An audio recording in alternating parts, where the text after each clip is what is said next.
Hola, soy Hernán Moret, gracias por acompañarnos.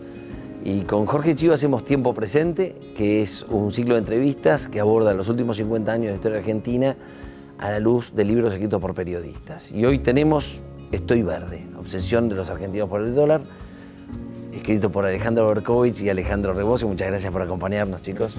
Gracias a usted por la invitación. Y la primera pregunta es ¿cuándo empieza esta locura, ¿no? ¿Cuándo empieza esta pasión desenfrenada, podríamos decir? Tenemos como varios, ¿no?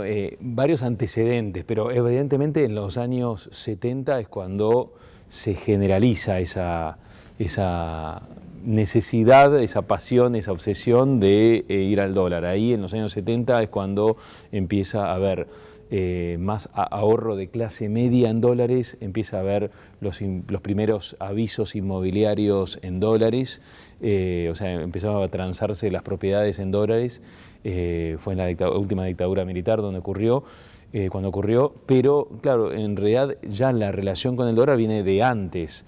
Lo que pasa es que quizás todavía no se había masificado el acceso al dólar en la clase media y en la transacción de bienes, pero sí los sectores más vinculados a la exportación tenían vínculo al dólar, ya había ahorros en dólares de cierto sector de la población, y por eso es que, bueno, esa famosa frase de Juan Domingo Perón, cuando ya era presidente, de ¿quién ha visto un dólar? Porque ya en ese momento, en los años 50, empezaba a discutirse sobre el dólar. En los años 60, en el gobierno de Arturo Illia, hubo una especie de corralito, pero como había muy poca gente que ahorraba en dólares, no fue un impacto masivo como el corralito del 2001 con Domingo Cavallo y después la especificación de esos dólares en el gobierno de Duhalde.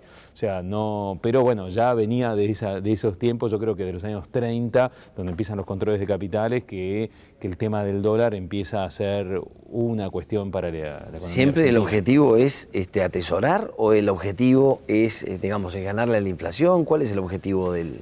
No, el ahorro siempre uno busca preservarlo y las armas a la mano van cambiando con el correr del tiempo, pero la irrupción masiva, que como decía Ale, que se produce a partir sobre todo de 1977 en Argentina, es una irrupción que tiene que ver con la crisis de nuestra moneda. En su momento, la sofisticación del ahorro era la libra. Argentina estaba más vinculado a ese mundo que al dólar, que de hecho no era un patrón mundial hasta después de la Segunda Guerra. Después de la Segunda Guerra, Argentina emerge con una potencia económica que se transfundió a su moneda, a su crecimiento, a la mejora de sus condiciones de vida, y eso es lo que entra en crisis en los 70, junto con la moneda, y lo que hace que el dólar aparezca ya como salvavidas de una población que estaba atacada por esa crisis. Entonces es importante saber que no hace tanto tiempo, porque justamente la historia lo que nos permite es sacar, hacer un poco de zoom out, salir, alejarse de nuestra desgracia cotidiana, actual, que es muy severa, ¿no? y que mucha gente aqueja, y entender que para un país es importante tener moneda, porque si no podríamos caer en espejismos en los cuales cayeron otros países, ninguno del porte del nuestro, la verdad, no hay ningún país del tamaño de Argentina que haya renunciado a tener una moneda propia, salvo los que se asociaron en uniones monetarias con otros, pero es algo que aparece siempre, la idea de ya estamos dolarizados, ya hacemos muchas cosas en dólares, adoptemos el dólar directamente, que no pasa nada. Bueno, nuestra investigación de este libro, que ya tiene 15 años. 2013, 2013. O sea que ya tiene 9 años. 9 años, sí. Sí, claro. No tanto. Bueno, pero sí un montón para seguir con la vigencia del tema. Ahora, ustedes hablan de ciclos, ¿no? Que se repiten y ¿cuál es la causa ¿Por qué el argentino le raja al peso? Bueno, yo creo que no es por casualidad que esa historia de la obsesión con el dólar y la masificación de esa obsesión, donde hasta la gente que nunca ha visto un dólar ni lo verá también está preocupada por el dólar. Porque la persona que oye y que no compró el dólar no lo va a poder comprar, pero sabe que cuando el dólar sube todo empeora en su vida, ¿no? Y eso sigue pasando y hay mucho traslado del suba del dólar a precios, salvo en la devaluación de 2002, donde estábamos tan en una recesión tal donde los precios no se cuadruplicaron como el dólar en ese momento, pero en general siempre hay mucho impacto. ¿Y por qué se origina? En los años 70 fue el primer episodio de hiperinflación de Argentina, ¿no? Eso creo que tiene mucho que ver con que, bueno, ante una hiperinflación, ante un peso que cada vez vale menos y rápidamente pierde valor, bueno, el dólar. Después también coincidió que en los años 70 en Argentina y en el resto del mundo comienza un proceso de liberalización financiera donde era más fácil pasar de una moneda a otra, ¿no? Porque en otros países quizás también por costumbre, pero también es muy difícil, por ejemplo, abrir cuenta en dólares si uno va a otros países, y es más difícil, ¿no? Yo viví en España y de repente con tener una cuenta en dólares, en esa época estaba la peseta todavía, estoy un poco viejo, pero la cuestión es que no es algo tan habitual, porque hay más mecanismos, más control, bueno. No, en Brasil nadie sabe lo que vale el dólar. En Brasil nadie sabe lo que vale su casa en dólares. Sigue siendo así a pesar de la inflación reciente. Sí, claro. Sí, es que todavía no pasa, es muy reciente este rebrote de inflación en todo el mundo con la guerra de Ucrania, pero también hay otra cosa, en América Latina también hubo un momento donde todo el mundo pensó en dólares, cuando ocurrieron hiperinflaciones en todos los países. Lo que pasó fue que en Argentina el periodo donde se derrotó la hiperinflación duró unos años, pero después volvimos a tener inflación, donde tampoco en la convertibilidad, que fue un periodo largo de baja inflación, había una confianza, siempre estaba la expectativa de cuándo se termina. Y ¿no? Incluso en el libro entrevistamos a Dante Sica, me acuerdo, que había sido funcionario en los años 80 y después en los 90, me acuerdo que decía que alguien le preguntaba, bueno, ¿qué confías? ¿En un peso o un dólar en los 90? Y la gente le decía, ¿te doy un peso o un dólar? Y la gente seguía tirándose al dólar, a pesar de que llevaba muchos años ser 1-1. Y la diferencia me parece que los demás países de América Latina se dejaron de obsesionar con el dólar porque lograron derrotar la inflación por varias décadas, y aunque ahora haya un rebrote, bueno, no es un rebrote pasajero, no es una inflación del 71% como tenemos ahora, con expectativa de que pueda llegar a más. Alejandro, comentabas hace un momento, ya estamos dolarizados. Ahora, ¿qué significa? Porque se habla, desde antes también hoy, la dolarización, la economía dolarizada, pero ¿qué significa? Y más que nada para el sector, ¿no? Sí. Agropecuario y para tantos otros. ¿Qué significa y cómo se refleja en la producción eso? Bueno, nosotros lo que vimos en la investigación de este libro es que hay determinados mercados, determinados bienes, donde los precios están en dólares, no solo las viviendas, los autos de lujo, las embarcaciones, todo aquello para lo cual hace falta quizás un tiempo prolongado de trabajo para lograrlo, para comprarlo, o en definitiva las transacciones que implican un periodo T+1, todas son en dólares, porque claro, eso es algo que permite esquivar el riesgo de la moneda, el riesgo inflacionario, más en contextos como este. Pero también están en dólares los precios de insumos difundidos, como las materias primas para la industria, el acero, el plástico a granel, y eso la verdad que no tiene una razón económica de peso para seguir siendo así a lo largo del tiempo, en términos sostenidos. Sí, es lógico que ocurra por una cuestión de defensa de la rentabilidad de cada sector. El que puede dolariza sus precios y le impone al resto de la cadena esos precios, esos valores, ¿no? Esa distribución también del valor agregado en toda la cadena entre sectores, causando un deterioro, ¿no? Y a los demás les causa al que no puede fijar su precio en dólares le causa un deterioro. Y obviamente. Esto entonces ¿favorece o desfavorece la idea de tener una moneda propia? No, es muy pernicioso tener precios en dólares en una economía que no imprime dólares, porque además... claro, economía que no imprime dólares. Claro, es muy evidente que Argentina necesita no solamente los dólares que cualquier otro país necesita para importar lo que no produce, sino que además necesita una cantidad de dólares para intercambiarse casas o embarcaciones o autos de alta gama entre sí, cosa que es ridícula y que además le pone presión a un mercado un mercado cambiario que ya está presionado porque el argentino es más de salir de viaje al exterior, entonces hay una cuenta de turismo más abultada que en el resto de Latinoamérica, porque el patrón de consumo de las clases altas argentinas es muy parecido en términos marcarios, por ejemplo, a los patrones de consumo de las clases altas de los países ricos, y eso también le pone presión a la importación de bienes de consumo, suntuarios. Entonces, Argentina termina necesitando más dólares de los que necesitaría en otra circunstancia, y eso es un problema. ¿Y cómo se resuelve? ¿Cómo se resuelve? Con los años, ¿no?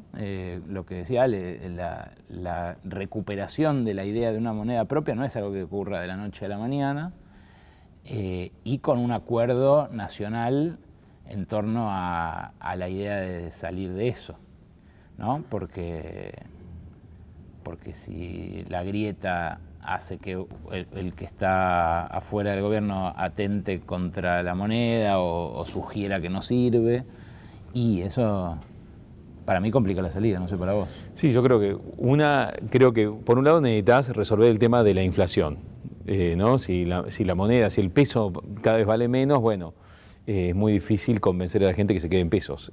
Claro, por más tasa de interés, por más aliciente, lo que sea. Creo que hay que resolver ese problema, que evidentemente es muy difícil de resolver, porque si no lo hubiéramos resuelto más rápidamente, como otros países del mundo en general y también latinoamericanos en particular, y eso es un tema. Y el otro tema yo creo que es también tener dólares, abundancia generar más dólares de lo que no sé si necesariamente hay de tener superávit comercial permanente, pero evidentemente Argentina tiene dos desafíos: crecer, o sea, tener un PBI per cápita más alto, que la producción crezca y a su vez que esté bien distribuido, ¿no? O sea, ese desafío de crecimiento y la igualdad están pendientes y Argentina necesita generar más dólares. O sea, si uno mira el PBI per cápita argentino, debe estar creo que 80, 90 puesto en el mundo. No somos tan ricos como pensamos, no generamos tantos dólares.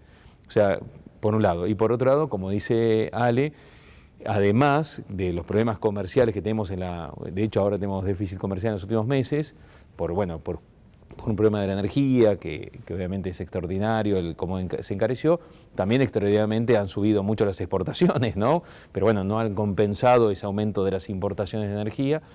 O sea, las exportaciones del agro, ¿no? Cuyo precio se apreció, subió tanto por la guerra de Ucrania, bueno, pero más aún subió la energía. Pero sí, claro, si vos tenés superávit comercial, si tuvieras superávit comercial, igualmente tenés esa fuga de plata que no tienen otros países al dólar. O sea, en un tiempo normal que la gente sí, o sea, hay que buscar, y creo que para evitar que la gente vaya al dólar como para ahorro, porque eso es lo que no tienen otros países, que se vayan divisas por ahorro, se van divisas por las importaciones, que después tenemos esos problemas productivos que llevan, o de costumbres, que haya tanta salida de divisas por servicios turísticos en el exterior o porque necesitamos insumos para producir y son importados. Pero creo que hay que resolver, por un lado, menos inflación para que no se vayan divisas, la gente no se vaya del peso al dólar, para ahorrar en eso. Y después, por otro lado, tenés que, me parece, producir más, porque más valor agregado, más exportaciones, y ahí, bueno, seguramente el campo tiene el desafío y la industria para darle más valor agregado a esa producción de agro, de la minería, de la energía, o sea, darle más valor agregado a esas materias primas, a esos recursos naturales, y por otro lado también generar, bienes industriales, generar más servicios de exportación. O sea, Tenemos que más tecnología. O sea, Ustedes hablan acá de ciclos de dolarización y ciclos de desdolarización, ¿no es cierto? ¿Y esos ciclos de desdolarización cómo se caracterizan? Bueno, es muy interesante eso, y a propósito también de la pregunta que hacías vos, Jorge, de hasta qué punto estamos dolarizados y cuán irreversible es esa situación. A la salida de la convertibilidad, lo que nos mostró, por ejemplo, Miguel Peirano, que fue ministro de Néstor Kirchner en el último tramo de su gobierno, que lo entrevistamos, fue uno de los... Para este libro entrevistamos desde exministros, muchos economistas obviamente, hasta antropólogos, sociólogos, gente que nos explicaba de dealers, prostitutas que cobran en dólares, de todo. Hablamos de todo el mundo que se vincula con el dólar. Pero los exministros que nos hablaron, uno muy interesante fue Miguel, y él lo que destaca es que a la salida de la convertibilidad fue muy vertiginoso el proceso de desdolarización. Después de esa disparada de 1 a 4 que se da en 2002 con una inflación del 40%, que obviamente es mucho menor que lo que había subido el dólar, se generó un incentivo muy grande a que los que habían comprado dólares 1 a 1 y ahora tenían 4 a 1, los pusieran a producir, porque además los sueldos estaban bajísimos, la tasa de rentabilidad de producción en Argentina era altísima en todos los sectores y empezaba a insinuarse el superciclo de las commodities que también llenaba de dólares a la Argentina. Entonces, hubo una época, a los más chicos de los que nos estén mirando, les podemos decir, en los cuales el Banco Central tenía que comprar dólares en vez de venderlos para que no baje. Y eso fue hace poco. Sí. No fue hace mucho. El Banco Central tenía que comprar dólares a lo pavo para que no baje. Porque si bajaba, el gobierno creía que se iba a lastimar esa competitividad que había conseguido con la devaluación de 2002. Entonces, en ese momento, como venían muchos dólares porque los granos valían el doble que antes, como además había mucha gente que empezaba a vender, porque decía, che, subió de 1 a 4, pero ahora está empezando a bajar a 3, se empezaron a apurar todos y a vender todos. Y eso hacía que el Banco Central comprara más todavía y que entonces ahí era la sensación de que más dólares había y que la gente más vendiera. Es un ciclo virtuoso que puede empujar el crecimiento de un país durante muchos años. Y lo que nos decía Peirano ahí es, fíjate vos, qué rápidos que fueron los agentes económicos argentinos en 2001 para dolarizarse y llevársela de los bancos cuando todo se venía abajo, y qué rápido fueron después para hacer lo contrario, cuando les convino. O sea que el empresario argentino, o en general el que tiene guita en Argentina, no es que está dolarizado mentalmente. Lo que tiene es una rapidez de reflejos que en otros países no existe. Eso nos lleva a crisis, habitualmente, o cada determinado tiempo, pero también nos puede llevar a rápidas recuperaciones. Y esto es lo que se vio también a la salida de la pandemia, porque todo el mundo decía que ese golpazo del 10% que sufrimos en 2020 se iba a recuperar recién en 3 o 4 años, y al año siguiente ya estábamos en el mismo punto que antes. Hablaron hace un momento de que hubo un momento justamente de quiebre en todo esto, que fue el año 77. Vamos a situarnos en contexto. O sea, ¿qué fue, si bien veníamos desde antes, qué fue el quiebre del año 77? Y bueno, en el contexto político, económico. El cambio de régimen económico que impuso el régimen de la dictadura cívico-militar en Argentina. Fue muy violenta la sucesión de cambios normativos. La reforma financiera de Martínez de Hoz, lo que pasó con el Rodrigazo antes, el ajuste ortodoxo que ensayan antes de ceder el poder, el peronismo, pero sobre todo después la dictadura, cuando cambia las leyes laborales, abre las importaciones, desregula completamente el negocio de los bancos. Eso rebalancea el poder económico interno, muy en contra de los trabajadores y muy a favor de determinados sectores del capital, y para hacer esa redistribución regresiva, esa transferencia, hubo que desplegar una represión física inédita y pocas veces vista en el mundo, como fueron las desapariciones, las persecuciones, lo que fue la dictadura, pero también hubo que desplegar una crisis económica, una disparada de todas las variables, porque ahí es cuando se dan esos rebalanceos. tiene que haber mucha inflación y mucho aumento nominal de todo para que los rebalanceos esos se den. Y ese cambio, bueno, el hiperdesempleo, el salto de la pobreza, las consecuencias sociales que tuvo, las sentimos hasta hoy. Y volviendo al presente, cuando Cristina, en un acto reciente, habló de una moneda de cambio, de transacción y de ahorro, ¿a qué piensas que se refería? Bueno, al dólar. Lo que pasa es que lo que me quedó a mí, por lo menos no sé a vos, Ale, flotando como curiosidad, es qué piensa el kirchnerismo respecto de propuestas de dolarización parcial, de anclaje. O sea, todos sabemos que tiene un patrón bimonetario la economía argentina.